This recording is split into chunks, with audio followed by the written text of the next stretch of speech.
Hoje eu preparei uma palavra para a liderança. Então vocês que compõem essa ponta da flecha, ou arco e flecha, ou arco, que vai enviar a flecha, mas também para todo mundo que é pai, porque o pai é um líder para todo mundo que é mãe, porque a mãe lidera, todo mundo que é casado, você é esposo, você tem a casa, você que é crente, as pessoas vão olhar para você, vão falar, mas ele não é crente? Olha para o crente. Tem gente que fica buscando falhas, tropeços, imperfeições, para dizer, mas ele não diz que é crente? A liderança que nós exercemos, ela funciona para um lado ou para o outro. Você é líder, onde você vai, a não ser que você se esconda e diga, porque tem aqueles crentes que chama de agente secreto, né? Você depois de anos, você descobre que você é crente, mas você nunca deu nenhum sinal disso. Então, tem crente que se esconde, mas quando ele é descoberto, existe aí mistério, Deus revelou que ele é crente, todo mundo vai passar a olhar para você de uma maneira diferente. Eu quero mostrar para você aqui um tempo, nós temos hoje um tempo mais reduzido por causa da Assembleia, mas de uma maneira assim, muito profunda. Eu quero pedir, minha oração é que Deus unja os teus ouvidos, para que você possa andar certo e viver certo, apontando o reino dos céus para aqueles que estão perto de você, estão debaixo da tua liderança. Diz assim, em Juízes, capítulo 1, depois da morte do líder, depois do fim da vida do líder, depois da gestão do líder, depois da morte de Josué, os israelitas perguntaram ao Senhor, qual das tribos deve ser a primeira a atacar os cananeus? E agora? Para onde que eu olho? Quem vai dar o exemplo? O Senhor respondeu, Judá, pois eu entreguei a terra em suas mãos. Aquela terra que ele está falando é uma terra entre Belém, Bezeque e Jerusalém. É território de Judá. Então o primeiro que vai atacar é a tribo de Judá. Os homens de Judá disseram a seus parentes da tribo vizinha de Simeão, venham conosco lutar contra os cananeus que vivem no território que nos foi designado como herança. Depois ajudaremos vocês a conquistar o seu território. É problema meu, eu estou pedindo para você me aconselhar, me ajudar e lutar comigo. Essa herança é minha, não é sua. Essa família é minha, não é sua. Esse filho é meu, não é seu.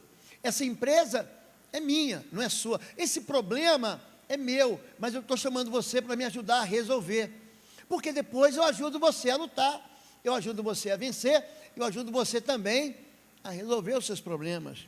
Os homens de Simeão foram com Judá.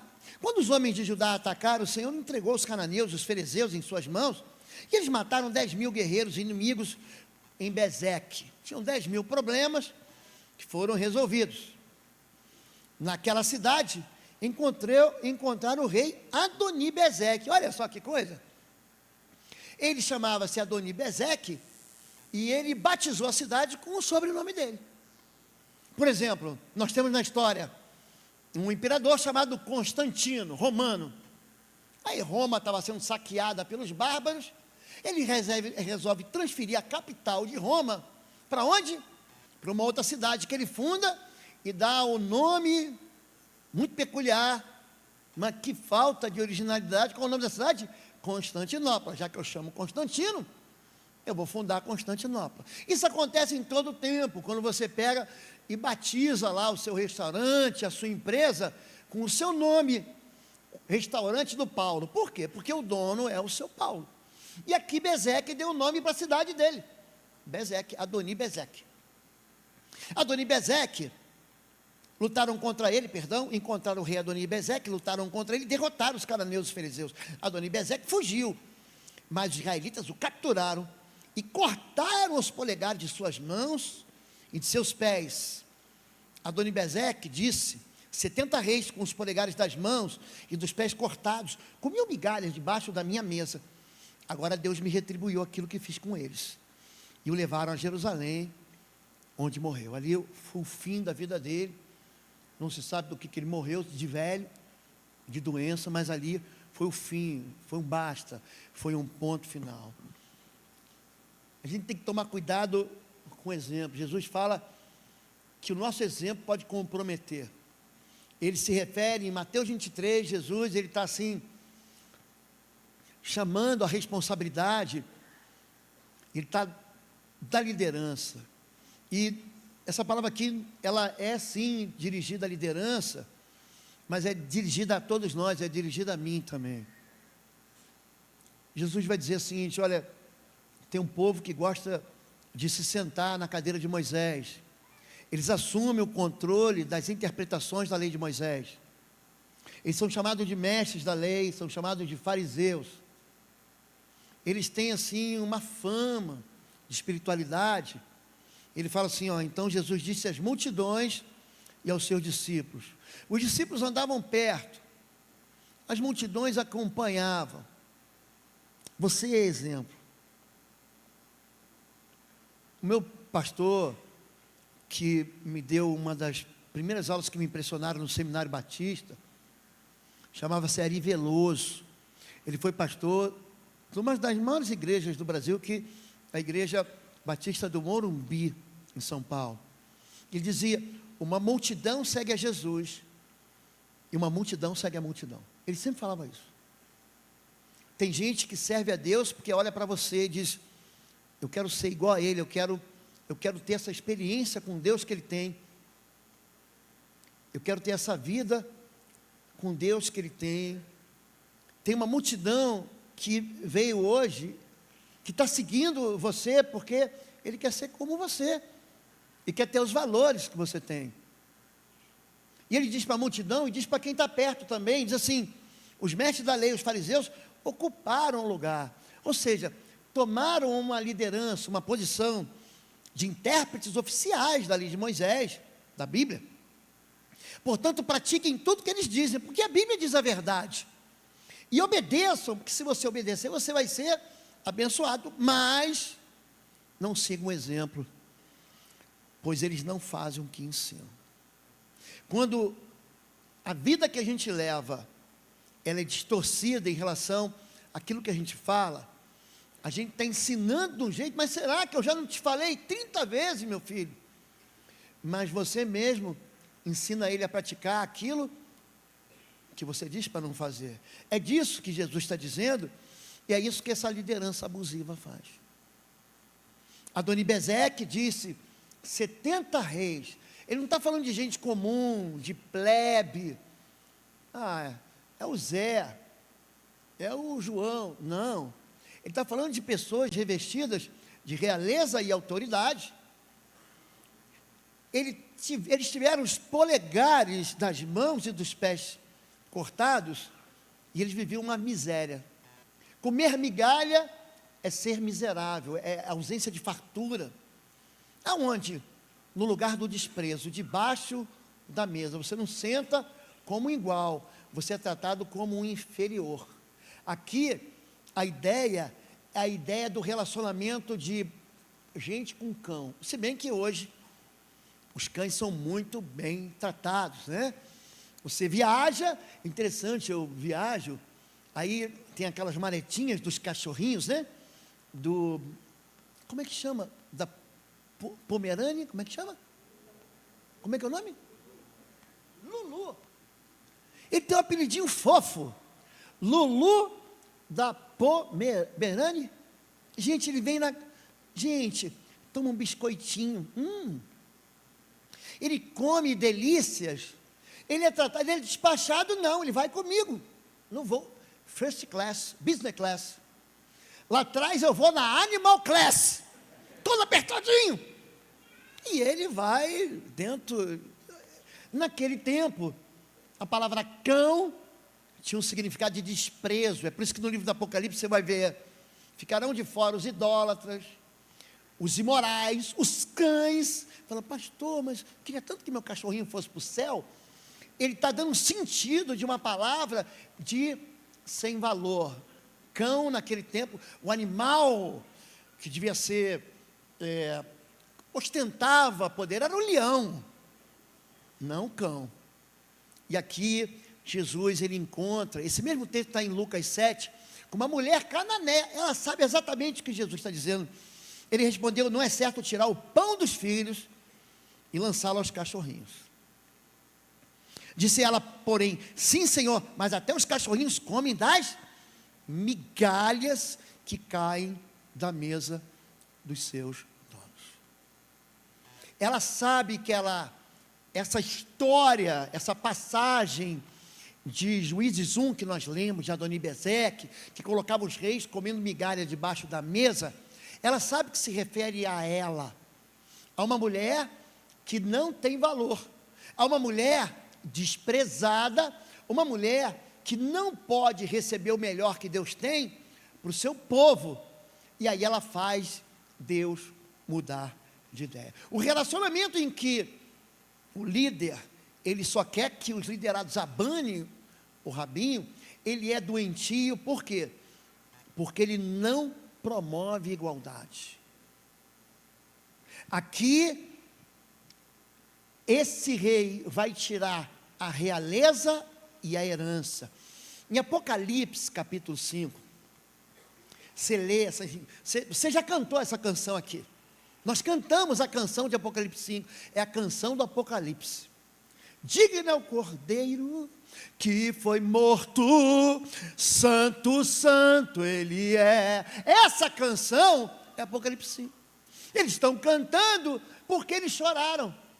Eles olham, tem um livro para ser aberto, ninguém pode abrir o livro, e aí o anjo diz: não chore, eis que o leão da tribo de Judá venceu. Para abrir o livro. O que é o livro? O que é o selo no livro do Apocalipse, naquele tempo? Vamos entrar dentro da estrutura de pensamento do judeu daquele tempo, do povo. Eu estava numa guerra, eu sou o rei, eu estou lá na Acrópole, eu estou na montanha, e minha tropa está no vale, lutando. O que o rei faz? Ele escreve, ele determina, ele inteligentemente, ele manda uma mensagem que é a estratégia final de vitória.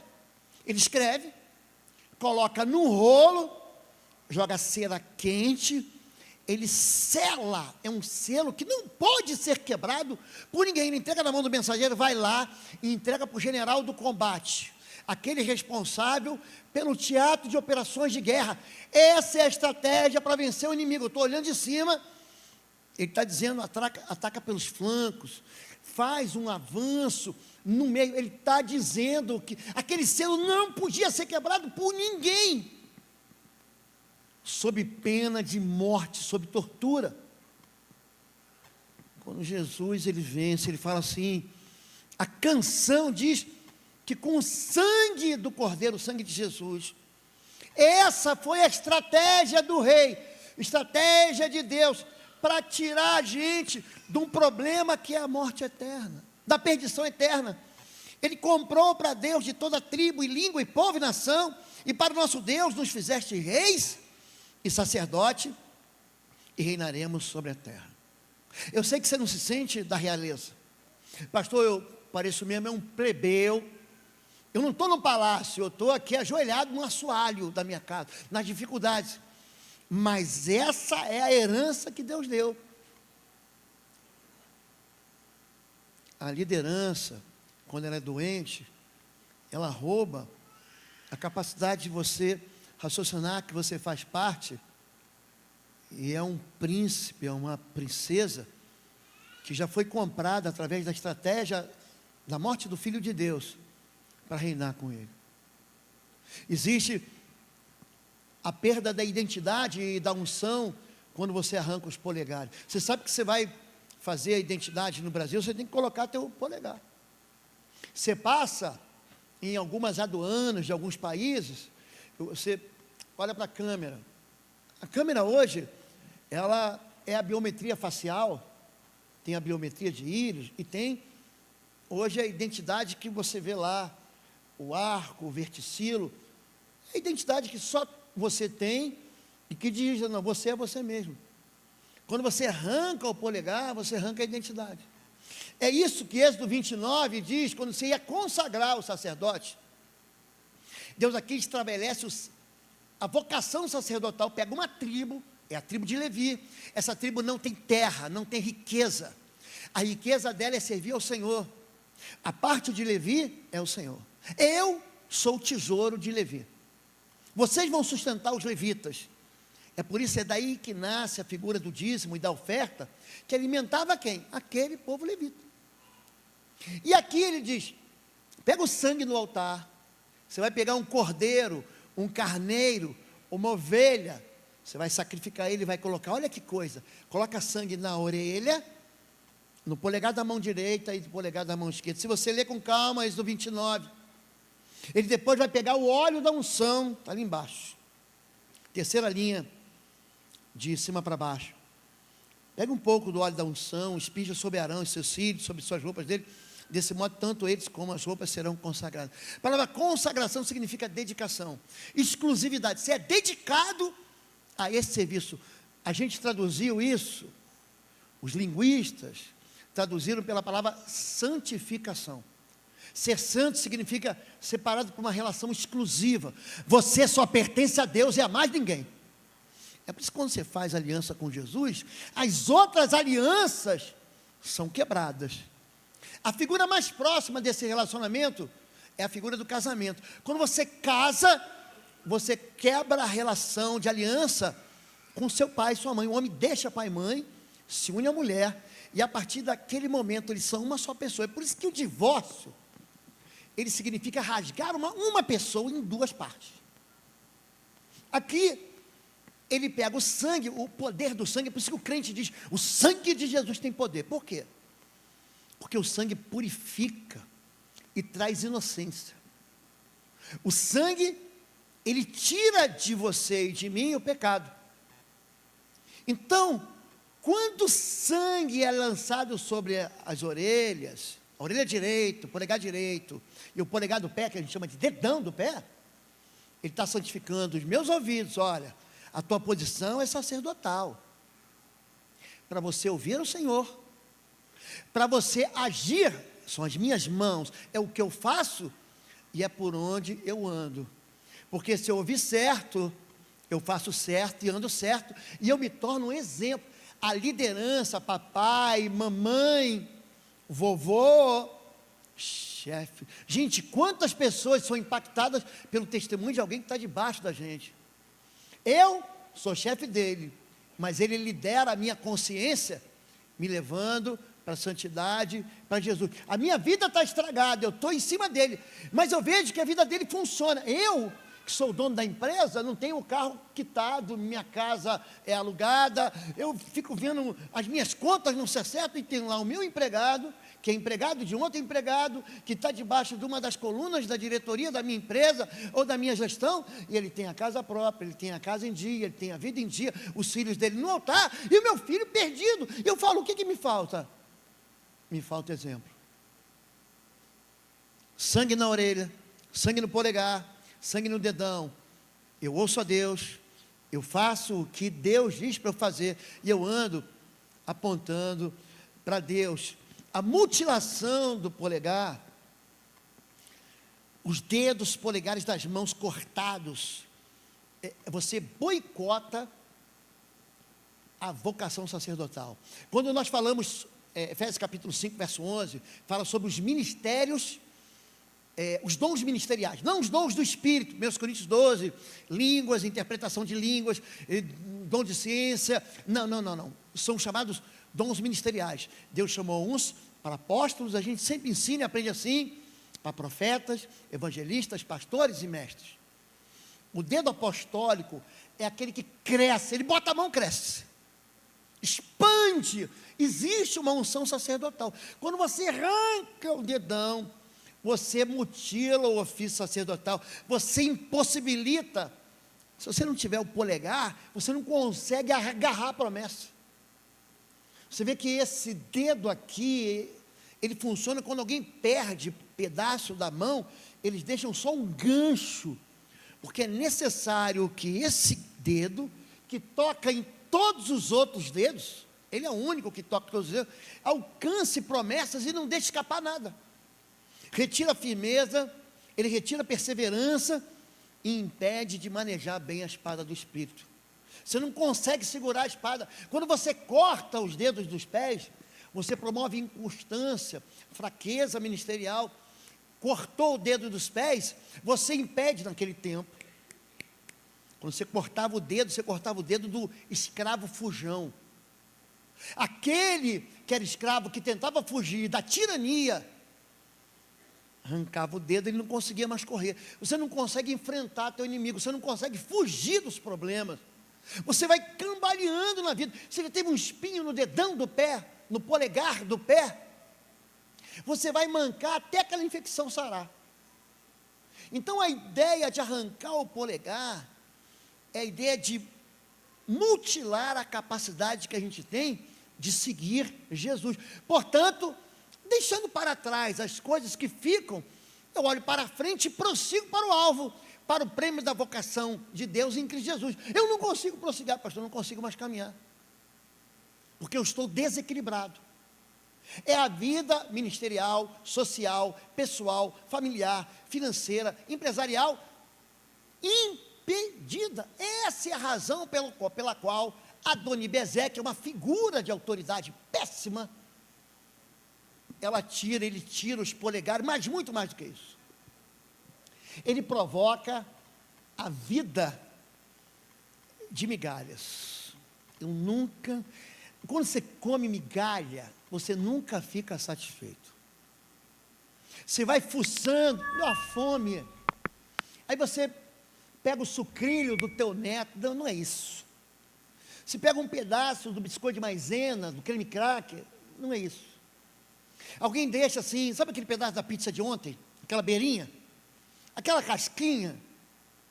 Aí você bota no micro-ondas, não é isso. Viver de migalha é você nunca estar à altura para a vida santa. Você nunca vai ser como eu. Você nunca vai chegar à maturidade. Eu estou em Bom Retiro há 6 anos, sou pastor há mais de 15. Mas estou em Bom Retiro há 6 anos. Sabia? E você sabe? Quem aqui está em Bom Retiro há 6 anos, no mínimo? Levanta a mão. Pouquíssima gente. Eu sou o pastor Oswaldo Lobo, diretor do Instituto Êxodo de Libertação e Batalha Espiritual. E esse ano, em novembro, teremos mais uma edição do Seminário Avançado de Libertação Espiritual. Essa é a primeira agenda de Jesus Cristo, quando ele diz: eu vim para libertar cativos, para colocar em liberdade os oprimidos e abrir as portas das prisões. A liberdade que Cristo nos chamou é uma liberdade que é oferecida para você. A imersão no Seminário Avançado de Guerra Espiritual vai acontecer de 7 a 9 de novembro. As inscrições estão aqui no site www.institutoexodus.com. Você não pode ficar de fora. Você vai receber o melhor daquilo que te entregou o Senhor, de ferramentas de guerra, de batalha, de cura da alma e de liberdade em Cristo. Eu te espero aqui. Inscrições www.institutoexodus.com, de 7 a 9 de novembro. Vai ser uma bênção. Eu te espero aqui em Curitiba. Eu não sou mais aquele pastor de 6 anos atrás. Não sou mais. Por quê? Porque se amadurece. Eu já fui pastor de pequeno grupo, pastor de pequeno ministério, pastor de ministério. Você assume a presidência, você se senta numa cadeira em que você não faz ideia do que é, e de repente você se vê num lugar que você tem que aprender. Então você percebe que quando você não incentiva uma geração, e essa é a nossa responsabilidade. Estou olhando aqui para a diretoria e para o CAF. Estou olhando para você que é pai, mãe, você que é dono. Os nossos filhos têm que ser melhores do que a gente. Eu tenho um filho que fala assim para mim: pai, não fala meu nome, pelo amor de Deus. Filho de pastor, né? Só. Mas eu olho para minha filha, para o meu genro, eu vou falar: vocês são muito melhores do que eu. Nós não falamos isso esses dias? Eles são pais. Ontem eu não estava almoçando com vocês. Meu neto falou assim, ele queria alguma coisa. E aí, meu genro, Fabíola diz que é o genro mais lindo da terra. Eu não acho homem bonito. Eu não. Aí ele deu uma palavra bem baixinho para o meu netinho assim, só depois do almoço. E ele bonitinho, foi só depois do almoço. Se a gente não fizer uma geração melhor do que a nossa geração morre aqui. O problema todo foi que Moisés fez uma geração de Josué, Josué morreu, não havia geração, então tem que ter alguém melhor do que eu para assumir minha empresa. Tem que ter melhor do que eu para assumir minha geração, minha herança, meus filhos, meus netos, meus bisnetos. Alguém, eu tenho que promover isso e não mutilar isso. Se você não trata quem está debaixo da tua liderança como alguém que nunca vai estar em pé de igualdade com você, ele sempre, o melhor dos outros, é o filho dos outros que é bom. O que está por trás de um filho obediente? Um pai e uma mãe que trabalham muito. Eles não dividem a casa. O que está por trás de um filho? Olha o filho dela, olha o filho dele, olha a filha dele. Mas que criança, pode ter certeza. Tem um pai e uma mãe. Tem uma liderança extraordinária ali. Cuidado para a gente não tirar a dignidade e colocar a gente debaixo da mesa. Vocês estão pensando que todo domingo eu chego aqui de qualquer jeito? Que tipo de pastor você acha que vocês escolheram para você? Porque eu não escolho ovelha, não. Pastor não escolhe ovelha, é ovelha que escolhe o pastor, sabia disso? Você nunca vai chegar em Bom Retiro e vai pegar o pastor desprevenido. Não, hoje a mensagem, hoje a oração, canso de virar noites, canso de joelho. Esses dias eu estava com uma dor no pé, gente, e no joelho. Fica de joelhos para você ver o que vai acontecer com você. A tua carne vai reclamar, mas teu espírito vai ser recompensado. Aí você manca, como Jacó mancava, porque os encontros com Deus faz a gente mancar, faz a gente olhar para a gente e falar assim, eu sou defeituoso. Sem dignidade é gente que obriga a liderança que vem depois a estar sempre olhando de baixo para cima, é uma superioridade que nunca pode ser ultrapassada. Olha para mim, olha para mim, olha para mim. O meu sonho é que Deus levante muitos pastores. Que levante você. Tem gente que fala assim, pastor, eu quero a tua unção. Então, trabalha comigo na unção. Eu não nasci pastor. Eu sempre tive as minhas responsabilidades, pai, marido, trabalhador, e pastor, mas aquilo que eu faço para o Senhor, eu falo, Deus, a igreja vai chegar, ela tem que sair daqui com o norte, não pode ser mais a mesmice, existe um sabor novo, existe um maná novo, Deus diz, não como o maná velho. Então, quem tem que entregar se você fizer isso, o teu filho vai ser um líder melhor do que você, ele vai alcançar, ele vai chegar mais longe. A gente veio até aqui, o teu filho, a gente fala português, o nosso filho vai falar inglês, alemão, flemish, vai falar mandarim, ele vai conseguir comunicar para muito mais gente do que a gente está comunicando, ele vai chegar mais longe, ele vai ser exemplo e vai levar mais gente longe. Quando a gente fala sobre liderança distorcida, cuidado, para que a gente não pegue quem está embaixo da gente e exija aquilo que eles ainda não podem ser, mutilando a vida ministerial, impondo a miséria espiritual, castrando a identidade, arrancando os polegares, desequilibrando a caminhada cristã e retirando a firmeza para o combate. Eu vou encerrar. Não anule a capacidade das pessoas de ouvir a Deus. Em Atos, capítulo 12, Herodes, a voz dele quer ser mais forte que a voz de Deus. Você não é o Espírito Santo na vida de ninguém. Não é. O Espírito Santo é que convence do pecado, da justiça e do juízo. Você é o exemplo. Exemplo. Número 2. Cuidado com pessoas que vão manipular você. Quando a voz dele se coloca acima da palavra de Deus, olha para o seu pastor, obedeça a Bíblia Sagrada. A voz de Deus não pode ser calada, a voz de Deus não pode ser anulada, a voz de Deus não pode ser enfraquecida.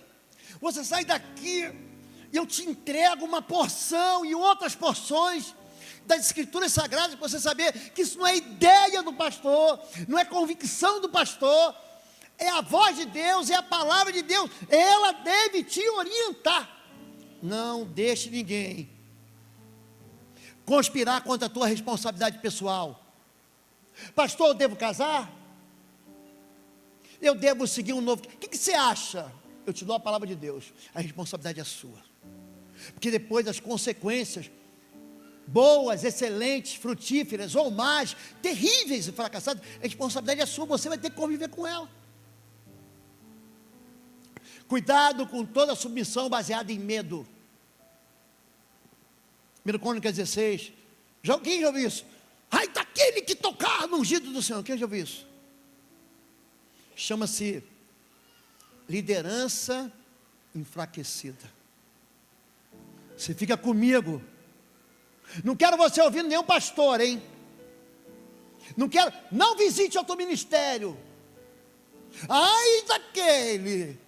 Gente, pessoas enfraquecidas, pessoas que têm a sua percepção anulada, que têm uma fraqueza, ficam debaixo de ministérios que causam medo. Olha, gente, cuidado com o paternalismo, ele é exclusivista e ciumento. Quando teu filho casar, quando tua filha casar, pode se preparar, você começa a sentir a dor, quando tua filha, que diz assim, quando eu crescer eu vou casar com o papai. Minha filha foi minha namorada, namora com o papai. O teu filho, ai, meu bebê, meu nenenzinho, vem com a mamãe. Ele vai crescer, os hormônios dentro dele vão começar a ferver. Ele vai se apaixonar pela filha do teu vizinho. Vai. O teu bebê vai começar a não olhar para a mamãe, para olhar para a outra. Aí você começa a pensar, daqui a pouco ele me larga. E larga. Quando teu filho casa, é luto. Quando minha filha casa, gente, sofrimento. Se você tem uma família saudável, se você tem um lar amoroso, aconchegante, cadê? Perdi um pedaço da minha perna, do meu braço. Cadê? Você chama os filhos pelos apelidos, né? Cadê aquela fofura? Jesus, ele ensina a gente, vinde a mim, Mateus 11, ele vai dizer, aprenda comigo, vinde após mim, mas agora vai. Se você sair dessa porta e não fizer o melhor, você não constrói uma liderança. Nós líderes, olha, nós vamos levantar os melhores vice-presidentes, os melhores secretários, os melhores tesoureiros, o melhor conselho. Vocês viram a carga de competência da diretoria do CAF? Vocês viram aqui? E os currículos, aí de manhã cedo, pastor, é muito grande. A gente só deixou um pedaço. A gente tem que levantar outros doutores. A gente tem que fazer pastores melhores do que a gente, João, Marcos. A gente tem que fazer, eu sonho com um bom retiro espalhado sobre a face da terra. Existe uma promessa de Deus, em ti serão benditas todas as famílias da terra. Isso não pode ser uma palavra vazia. Ide, fazer discípulos de todas as nações, ensinando-os a guardar, batizando-os em nome do Pai, do Filho e do Espírito Santo. A liderança saudável.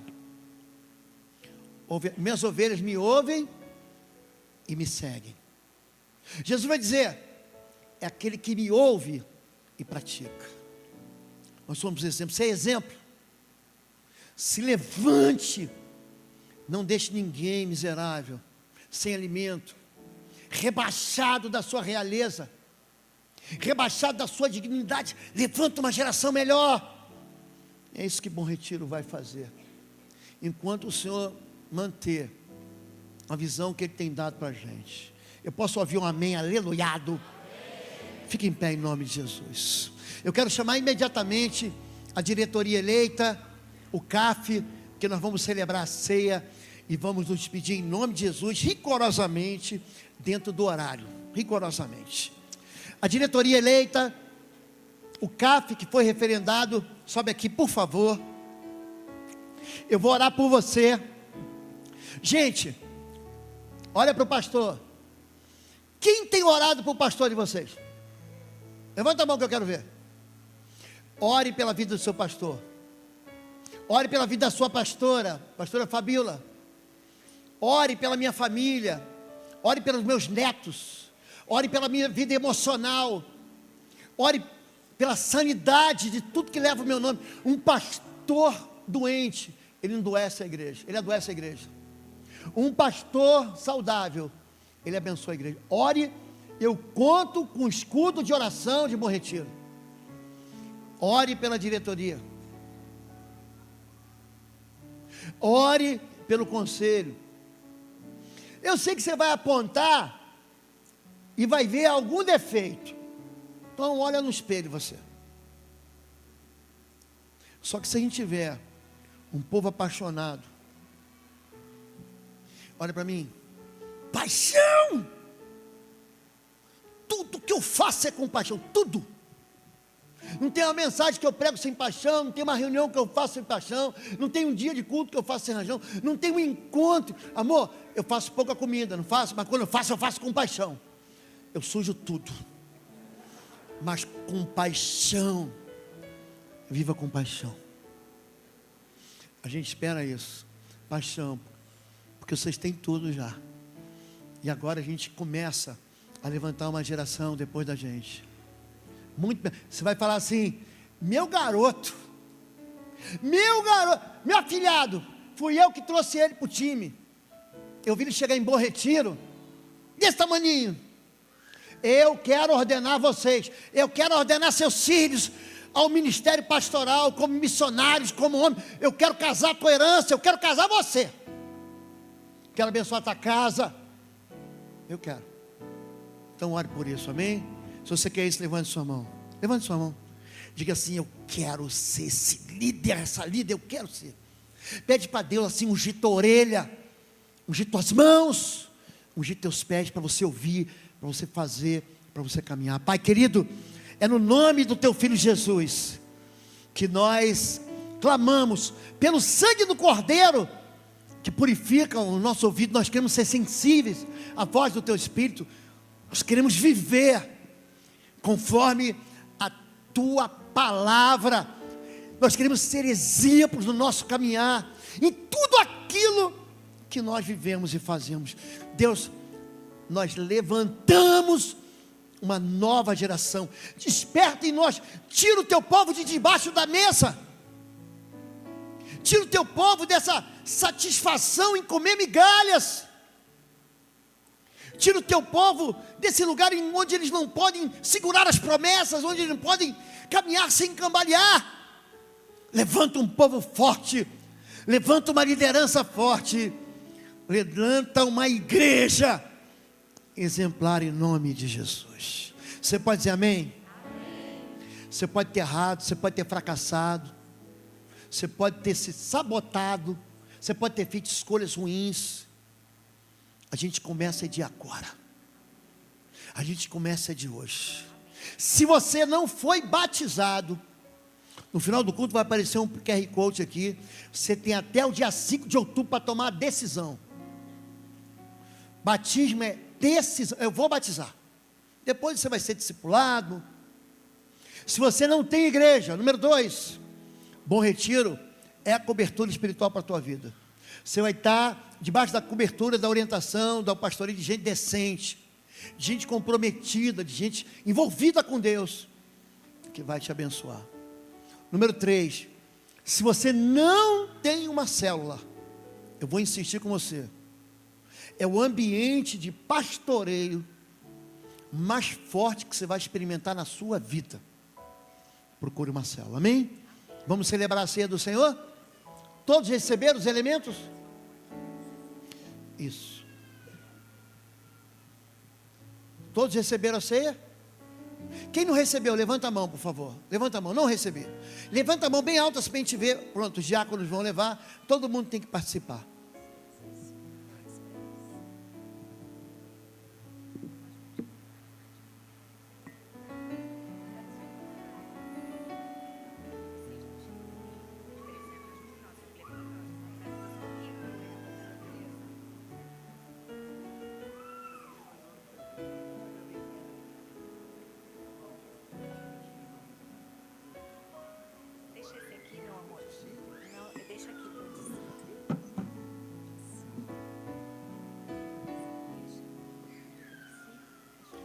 Irmão Darcy, vem cá, meu amado. Irmão Felipe Eiras, vem aqui, pede licença, vem aqui. Eu já chamei o Daniel, não está aí, né? Já citei alguns nomes, Lucas, tá bom. Seu Joel, vem cá, seu Joel. Ele sim, é o mestre Jedi churrasqueiro, esse é. Os outros também já são alguns aprendizes, Padawan, esse é um. Vem cá, seu Joel. Deixa eu servir. Acho que todos subiram, né? 1 Coríntios capítulo 11. Obrigado, querido.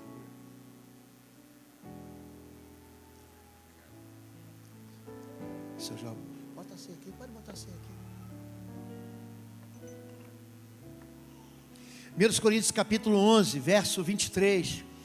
Porque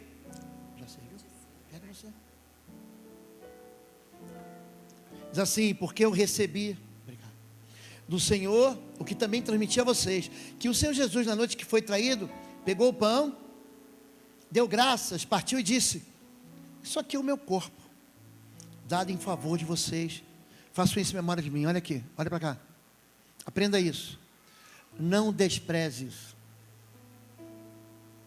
O pão não vai virar carne. Eu também aprendi assim, não vira. Mas esse pão, ele tem um símbolo de aliança.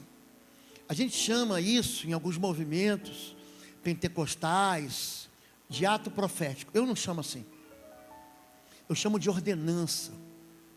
Isso aqui tem que trazer a memória. A gente, quando fica afastado de igreja, a gente se esquece porque que a gente é igreja. Isso aqui é para a gente se lembrar do que Deus fez. Gente, foi por causa do corpo de Jesus na cruz que você foi inocentado. Todas as acusações eram verdadeiras e pesavam contra mim e contra você, todas elas. Só tinha um jeito, era a perdição. Havia uma sentença, o martelo do juiz estava contra a gente. Mas o advogado, Jesus, filho do juiz, entregou seu corpo para você. Não despreze isso. Não despreze esse momento. Pode comer o pão, porque você está fazendo isso para se lembrar de que você é inocente.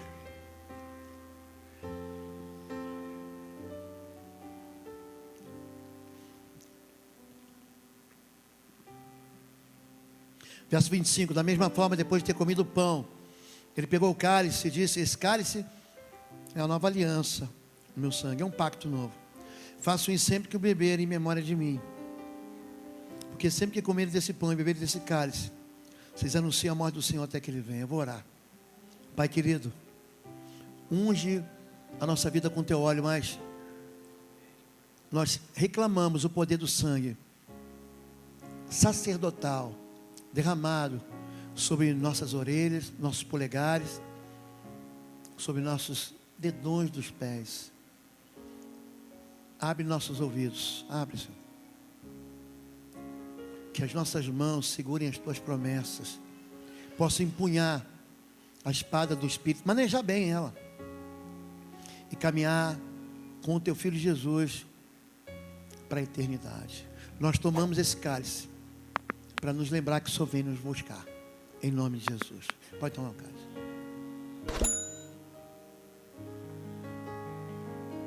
Bom Retiro existe para abençoar a sua vida.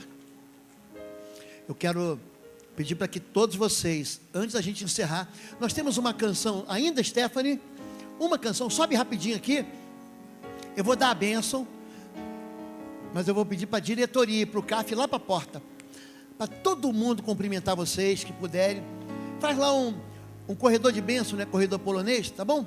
Vamos lá para a porta, por favor, imediatamente, tanto a diretoria que sai, quanto a que entra, por favor, Darcy, por favor. E não esqueçam de fazer a assinatura lá no fundo. Quem não assinou a lista é necessário para questões da nossa da justificação na lista de presença. Levante suas mãos. Quem está feliz dá um amém. Quem está muito feliz dá um glória.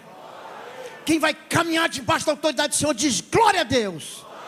Que o amor de Deus, o nosso Pai, a graça do nosso Senhor e Salvador Jesus Cristo, que as consolações do Espírito Santo de Deus sejam sobre sua vida agora e sempre. Deus abençoe. Você que nos visita, vai na paz. Doutor Gil, Deus te abençoe, meu querido. Que bom que você estava com a gente aqui. Fica com Deus, gente. Dá uns 20 abraços aí. Até mais tarde, 19 horas tem culto. Vamos celebrar.